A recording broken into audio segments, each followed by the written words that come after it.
बिस्मिल्लाहिर्रहमानिर्रहीम इय्याका नअबुदु व इय्याका नस्तईन। स्टूडेंट्स, आज के इस लेक्चर में हम एक्सरसाइज 5.2 के आखिरी 6 क्वेश्चंस को सॉल्व करेंगे। क्वेश्चन नंबर 7 है secant square x cosecant square x. अब देखें, सीकेंट स्क्वायर है और कोसीकेंट स्क्वायर। सबसे पहले हम क्या करेंगे, इनको साइन और काज में कन्वर्ट करेंगे। तो सीकेंट उल्ट होता है हमारे पास काज का, और कोसीकेंट हमारे पास उल्ट होता है साइन का। तो लिखेंगे 1/, सीकेंट की जगह पर क्या लिखेंगे, काज का स्क्वायर एक्स, क्योंकि इसकी पावर 2 थी तो इसकी पावर भी 2 जरब। इसी तरह कोसीकेंट की जगह पर 1/साइन, इसकी पावर 2 है तो उसकी पावर भी 2, इंटीग्रल और डीएक्स आ गया। अच्छा जी, अब चेक करें, ऊपर वाले आपस में जरब होंगे, नीचे वाले आपस में। तो एक जब एक से जरब होगा तो 1/, नीचे क्या आएगा, काज स्क्वायर एक्स साथ साइन स्क्वायर एक्स आ गया। उम्मीद है इस स्टेप की आपको समझ आ चुकी, साथ डीएक्स आ गया। अब एक फार्मूला हमने फर्स्ट ईयर में पढ़ा था, साइन स्क्वायर एक्स जमा काज स्क्वायर एक्स, ये बराबर होता है 1 के। तो 1 की जगह पे हम लिख सकते हैं साइन स्क्वायर जमा काज स्क्वायर। तो ये 1 है, इसकी जगह पे मैं लिख दूंगा साइन का स्क्वायर एक्स जमा काज का स्क्वायर एक्स, और जो बटे के नीचे हैं वो वैसे ही आ गया, काज का स्क्वायर एक्स जरब साइन का स्क्वायर एक्स, इंटीग्रल और डीएक्स आ गया। अब स्टूडेंट क्या होता है, जो चीज बटे के नीचे है उसको दोनों के साथ, ऊपर वाले के साथ अलग अलग करके भी लिख सकते हैं। तो मैं लिखूंगा साइन का स्क्वायर एक्स बटा ये चीज काज का स्क्वायर एक्स और साइन का स्क्वायर एक्स। जब दोनों के साथ अलग अलग लिखेंगे तो इंटीग्रल और डीएक्स भी अलग अलग कर लेंगे जमा, फिर ये आ गया काज का स्क्वायर एक्स ओवर ये रकम आ गई काज का स्क्वायर एक्स साथ साइन का स्क्वायर एक्स और साथ आ गया डीएक्स। अब देखें, साइन स्क्वायर से साइन स्क्वायर क्या हो गया, कैंसिल। तो ये हमारे पास बच गया, ऊपर आ गया 1/काज स्क्वायर। तो ये देखें 1/काज स्क्वायर, ये किसके बराबर था, सीकेंट स्क्वायर के। तो 1/काज स्क्वायर की जगह पे मैं लिखूंगा सीकेंट का स्क्वायर एक्स, इंटीग्रल और डीएक्स आ गया जमा। इसी तरह इसमें देखें तो काज स्क्वायर से काज स्क्वायर कैंसिल, तो क्या बच गया 1/साइन स्क्वायर, ये बराबर था कोसीकेंट स्क्वायर के। तो इसकी जगह पे मैं लिखूंगा कोसीकेंट का स्क्वायर एक्स, इंटीग्रल और डीएक्स। अब फर्क क्या है क्वेश्चन में और इसमें, वो आपस में जरब थे, ये क्या हो गए, जमा होके अलग अलग हो गए। अब यहाँ पे फार्मूला ये देखें, सीकेंट स्क्वायर का फार्मूला है ये tan x, कोसीकेंट स्क्वायर का माइनस cot x। तो सीकेंट स्क्वायर का फार्मूला आ गया स्टूडेंट्स tan x जमा कोसीकेंट स्क्वायर का फार्मूला माइनस cot x जमा c आ गया। बस अब ये हमारा आंसर आ गया स्टूडेंट। तो देखें यहाँ पे जमा माइनस क्या आ जाएगा, माइनस। तो ये हमारा आंसर आ जाएगा tan x, ये आ गया tan x plus minus minus cot x जमा c। ये हमारा आंसर आ गया क्वेश्चन नंबर 7 का। अब क्वेश्चन नंबर 8 की बात करें तो ये भी बिल्कुल इसी टाइप का ही है कि जो चीज बटे के नीचे हो उसको दोनों के साथ अलग अलग तकसीम कर सकते हैं। तो ये मैं लिखूंगा a साइन की पावर 3x ओवर ये रकम आ गई साइन स्क्वायर एक्स और साथ आ गया काज का स्क्वायर एक्स, इंटीग्रल और डीएक्स आ गया जमा। इसी तरह फिर ये रकम b काज की power 3x over sine square x और साथ आ गया काज का स्क्वायर एक्स, इंटीग्रल और डीएक्स आ गया।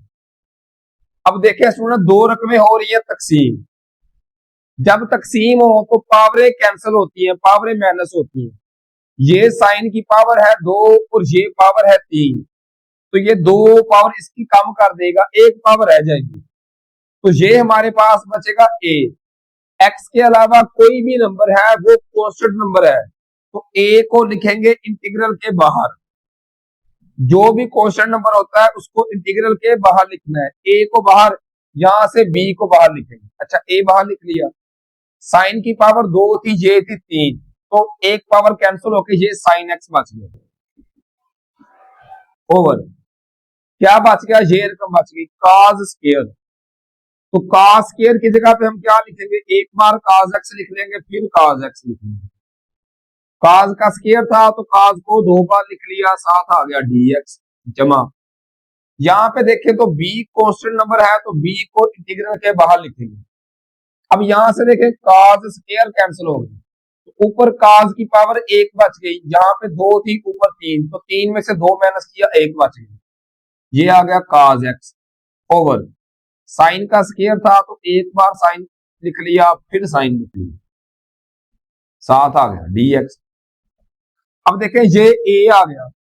अब यहाँ पे थोड़ा सा फार्मूला, साइन बटा काज ये बराबर होता है टेन के। साइन बटा काज, इसकी जगह पे आ गया टेन एक्स, और ये बन गया हमारे पास टेन एक्स, ये सिर्फ ये बच गया। तो बटे के नीचे अगर काज हो तो वो होता है कोसेकेंड का, और सॉरी सीकेंड का। काज उल्ट है सीकेंड का। जैसे जहां पे देखें सीकेंड था तो उसकी जगह पर काज लिख दिया, इसी तरह काज हो उसकी जगह पे सीकेंड लिख सकते हैं। तो काज था, ये उल्टा आ गया सीकेंड एक्स का डी एक्स जमा, ये बी वैसे ही आ गया। ये काज बटा साइन, ये फॉर्मूला है काट का। अगर साइन बटा काज हो तो टेन, अगर काज बटा साइन हो, काज ऊपर हो, तो वो फॉर्मूला काट का, काट एक्स आ गया। और ये साइन बच गया, तो साइन उल्ट है कोसेकेंड का, तो इसकी जगह पर कोसेकेंड एक्स डी एक्स आ गया। अब यहाँ पे सिंपल से फॉर्मूले, ये ए वैसे ही आ गया। अब देखिए टेन सीकेंड या सीकेंड टेन एक ही बात। सीकेंड टेन ये अगर इंटीग्रल के अंदर हो तो इसका फॉर्मूला है सीकेंड एक्स, तो सीकेंड टेन इसकी जगह पे आ गया सीकेंड एक्स जमा बी, ये वैसे ही आ गया। कोसेकेंड काट, ये भी कोसेकेंड काट, सिर्फ तरतीब चेंज है, तरतीब आगे पीछे है। कोसेकेंड काट का फॉर्मूला माइनस कोसेकेंड एक्स जमा सी। ये आ गया हमारा answer A secant x plus minus minus B secant cosecant x, B cosecant x plus C. ये हमारा आंसर आ गया क्वेश्चन नंबर 8 का। इसी तरह क्वेश्चन नंबर 9 है sine square minus cos square बटा ये रकम। तो ये रकम जो बटे के नीचे है इसको दोनों के साथ अलग अलग तकसीम कर देंगे। तो मैं लिखूंगा साइन का स्क्वायर एक्स ओवर ये रकम sine square x cos square x और साथ डीएक्स, इंटीग्रल और डीएक्स दोनों के साथ अलग अलग माइनस ये कॉस का स्क्वायर एक्स आ गया ओवर साइन का स्क्वायर एक्स और साथ आ गया कॉस का स्क्वायर एक्स और साथ डीएक्स आ गया। अब ये देखें साइन स्क्वायर से साइन स्क्वायर क्या हो गया, कैंसिल। तो क्या बच गया, एक बटा कॉस स्क्वायर।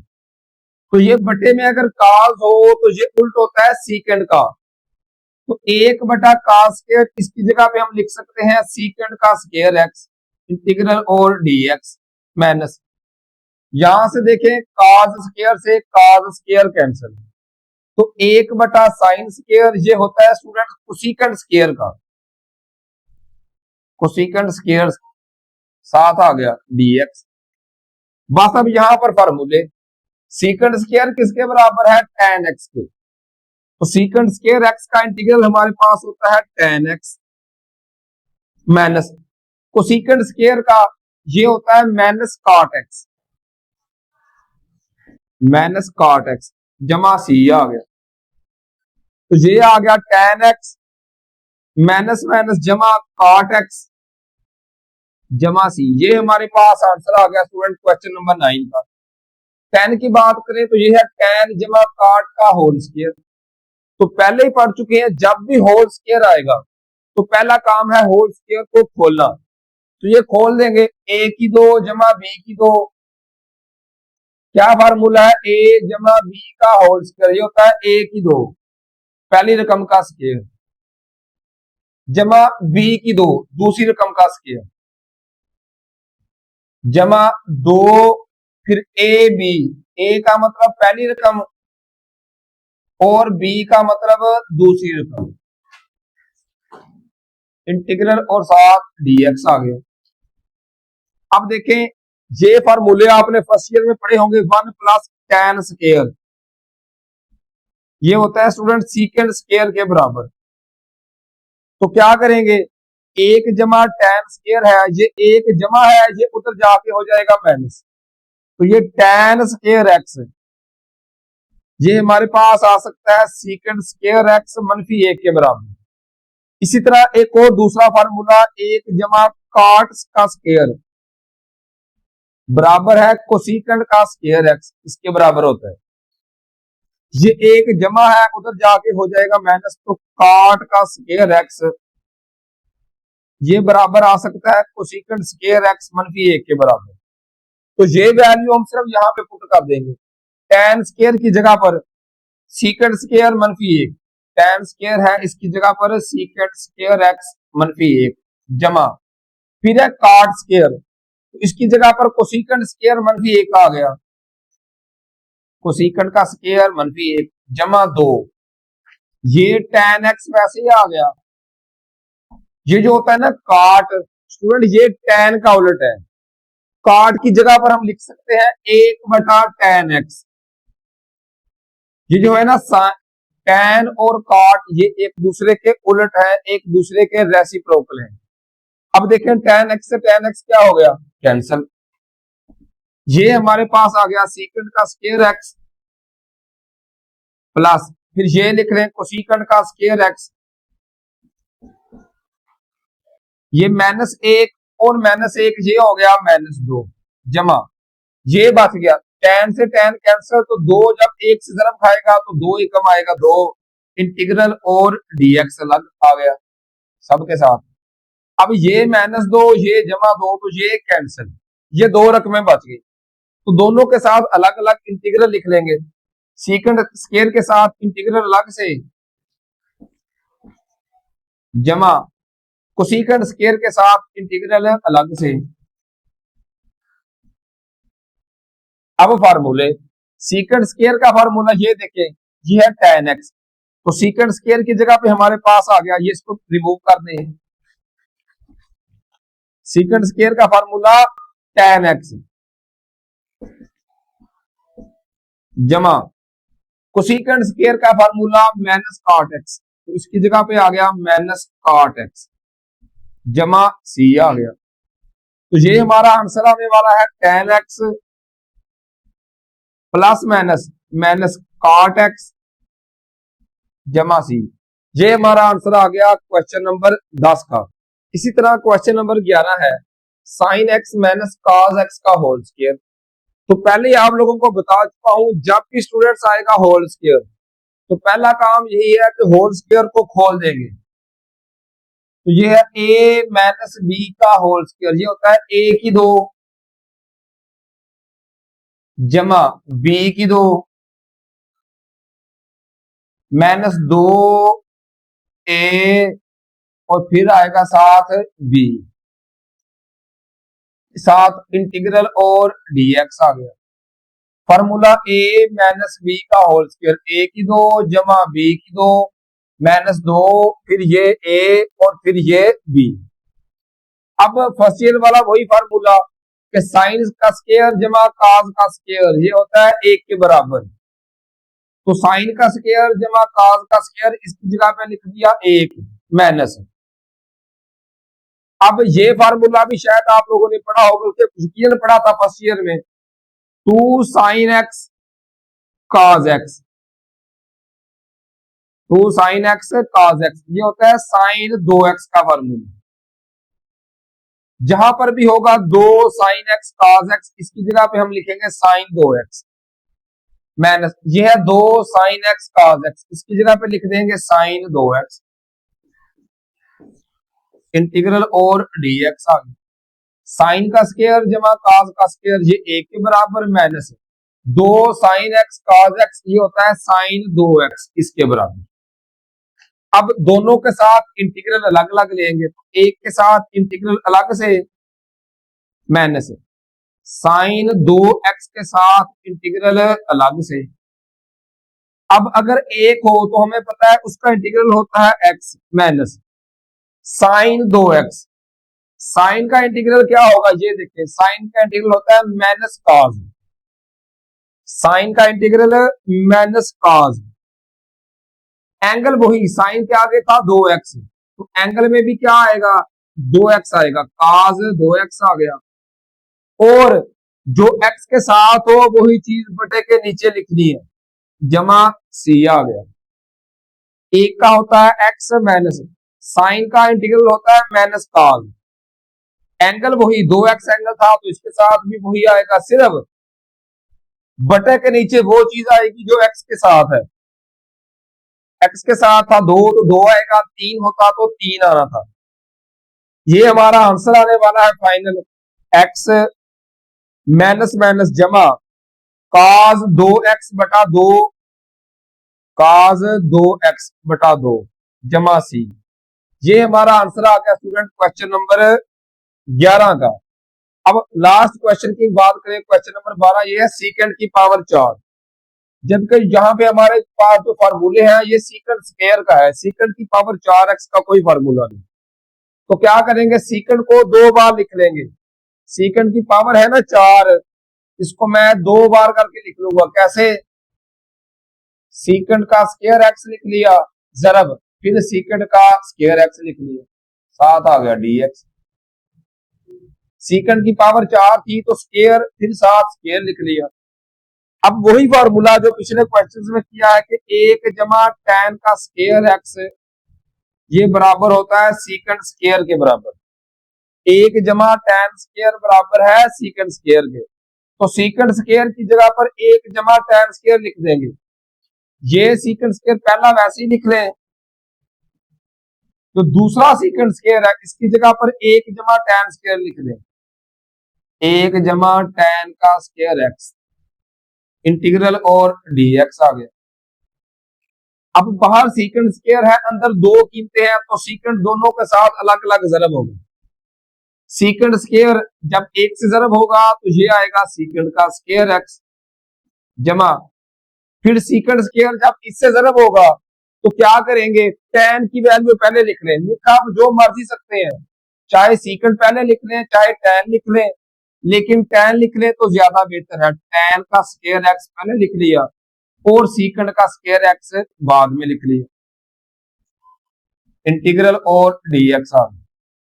सीकेंड स्क्वायर को 1 से मल्टीपल किया सीकेंड स्क्वायर को tan स्क्वायर से मल्टीपल किया तो tan स्क्वायर सीकेंड स्क्वायर आ गया।